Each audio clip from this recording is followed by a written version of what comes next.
So let's talk about how do you go about getting a staff writing deal. Okay. How do you get one? How do you get the attention? Does there have to be a buzz about you?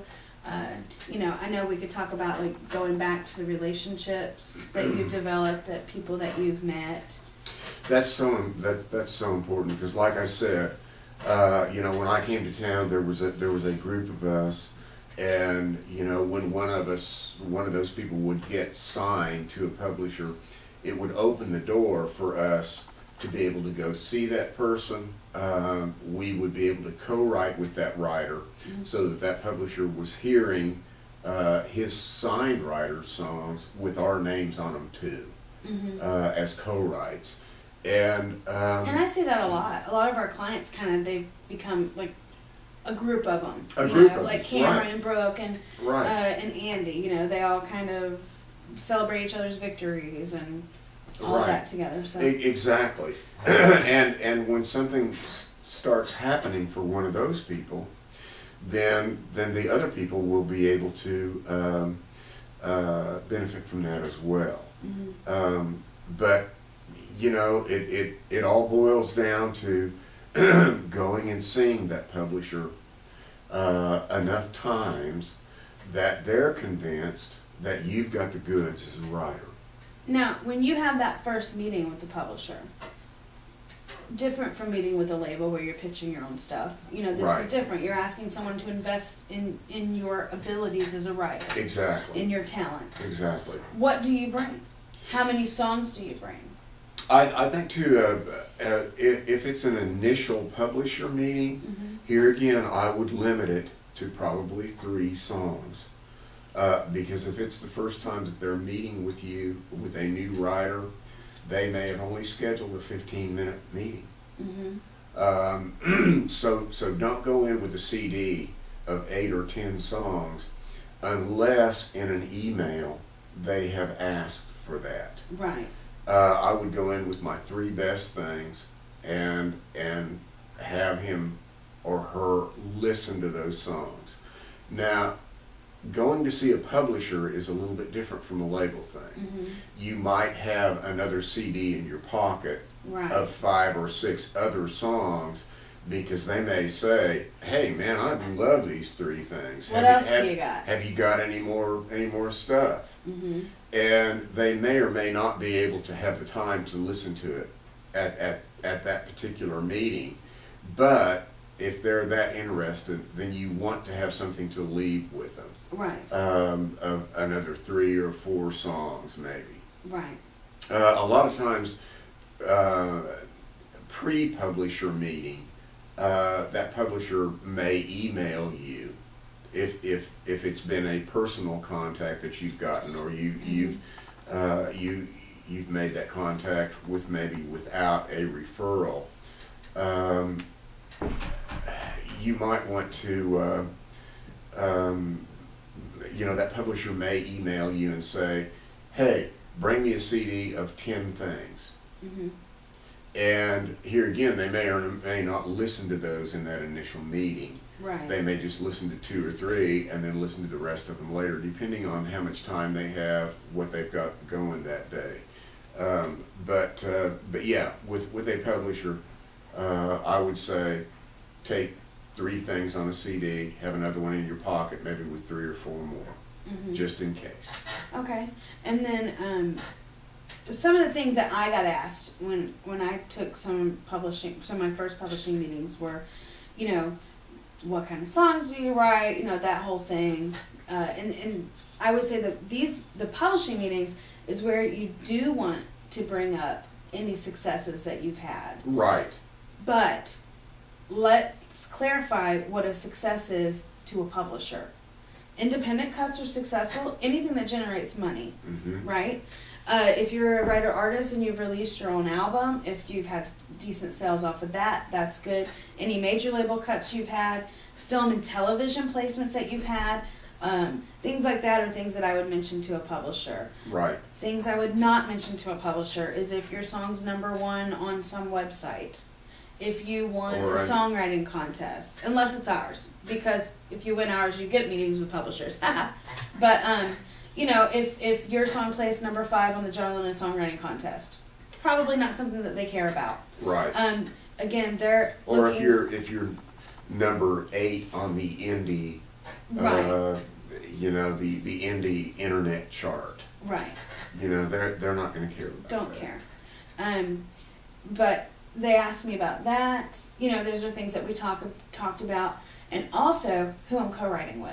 Mm-hmm. And we get a lot. I get a lot of questions. I'm sure you do too, doing the mentor sessions. Why is it so important that I co-write? Can you address that? As a publisher, why is it important that a potential writer that you might potentially sign be actively co-writing? Well, there are a lot of reasons.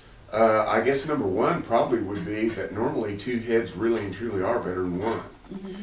As a single songwriter, writing a song by yourself, you can understand that plot, that storyline from line to line to line. Mm-hmm. But somebody else, when they hear that song, may not know how you got from the car to the kitchen. Right. In your mind, that was not a jump, because in your mind you saw how all this happened. But to an external person, that may not be clear. Right. If there are 2 people in a room or 3 people in a room writing a song, the chances are really good when you get it done, if everybody understands it and knows the storyline and knows how it got from point A to point B to point C, the chances are really good that an outside listener will be able to know that as well. The other thing about co-writing is that you've got somebody else who has an outlet To pitch it. right, and if both of you are signed to publishers, then you've got 2 different publishers that will be pitching that song. So it doubles your chances of getting it cut. So it doubles your chances of getting it cut. It gets it on a lot more desks, and you know you've got several people out there. Maybe one of those publishers is stronger in film and television, Mm-hmm. and so that person maybe primarily will be working that song to film and television, Mm-hmm. whereas the other one has a lot of contacts on Music Row with A&R people, producers, management, and so that will be where that person focuses their energy with the song. Right. But co-writing is a good thing. Right. Now, if you write by yourself, and you've been told by people in the business that you write really good songs by yourself, Don't co-write. don't give it up. Right. But that doesn't mean that you should just say, no, I'm not going to co-write. Right. Because co-writing is a networking experience as much as Absolutely. anything. Not only with that other writer, but it opens doors to other writers that writer has co-written with. Right. And it also networks you with that writer's publisher if they have one. Exactly. And with that writer's publisher's contacts.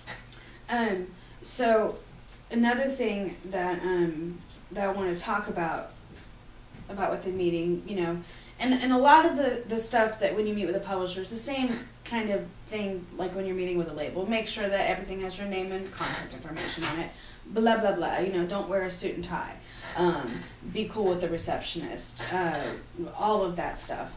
But let's say, how many meetings do you think you meet with a writer before you sign them? How many times? You know, it all depends on my opinion of how strong I feel like the writer's material is.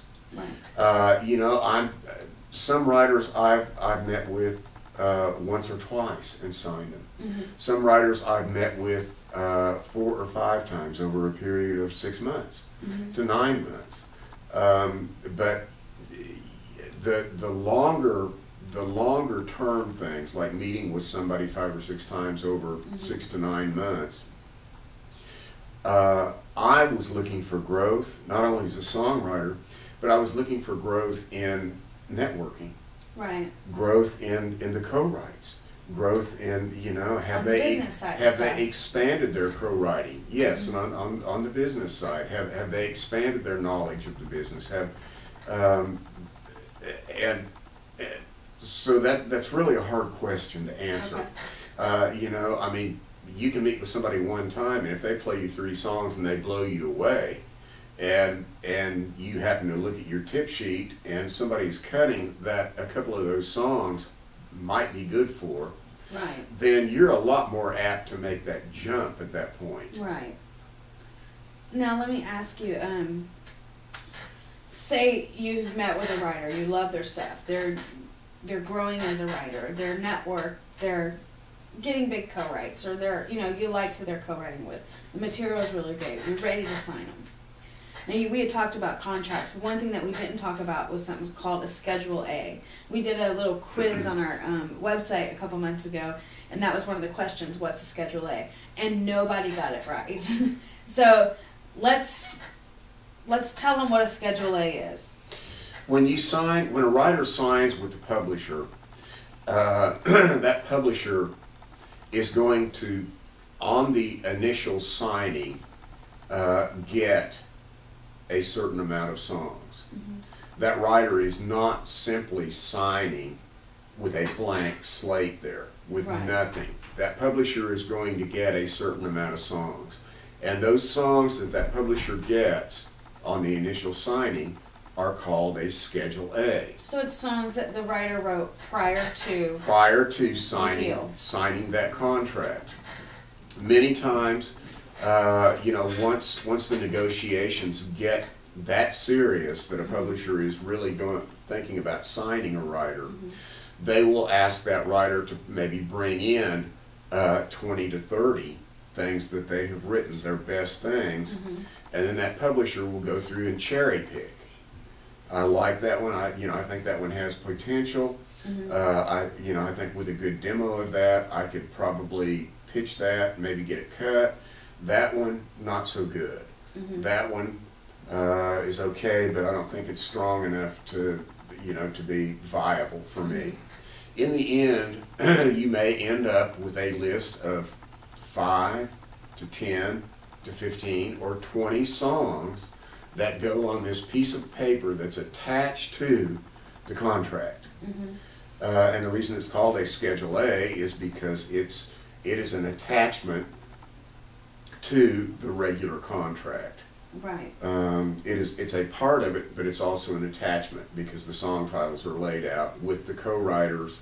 If there are co-publishers, Mm-hmm. all that information has to be, with the publisher and in that Schedule A. And sometimes there's money that's paid on the Schedule A, like Occasionally. for the demo Occasionally, cost. yes. If a writer has, let's say, 10 songs and their share of those songs, the full demos of those songs was $3,500 Mm-hmm. or $5,000, whatever their particular share was. Many times the publisher will write the writer a check for that amount Mm-hmm. so that they then own that writer's share And the of master those rights demos of those. and the master rights. Right. Mm-hmm.